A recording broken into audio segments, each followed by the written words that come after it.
ചൊവ്വാഴ്ച വൈകുന്നേരം കൊല്ലം ജില്ലയിൽ ശക്തമായ വേനൽമഴയ്ക്കൊപ്പം ഇടിമിന്നലിൽ വ്യാപക നാശനഷ്ടം. കുണ്ടറ കിഴക്കേക്കലട ഓണമ്പലത്ത് ഇടിമിന്നലേറ്റ് ഒരാൾ മരണപ്പെട്ടു. ഒരു സ്ത്രീക്ക് പരിക്കേറ്റു.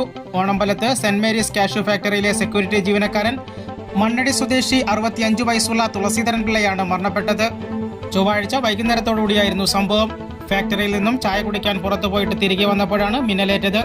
ഇതേ ഫാക്ടറിയിൽ തന്നെ ജോലി ചെയ്യുന്ന കിഴക്കേക്കലട മുട്ടം സ്വദേശി കൊടുവിള ചരുവിള വീട്ടിൽ 54 വയസ്സുള്ള പ്രസന്നകുമാരിക്ക് മിന്നലേറ്റു. ഇവർ കുണ്ടറ താലൂക്ക് ആശുപത്രിയിൽ ചികിത്സ തേടി. വൈകിട്ട് 5 ഉണ്ടായ ശക്തമായ ഇടിമിന്നലിൽ പ്ലാവ് നെടുകെ പിളർന്ന് പൊട്ടിത്തെറിച്ചു.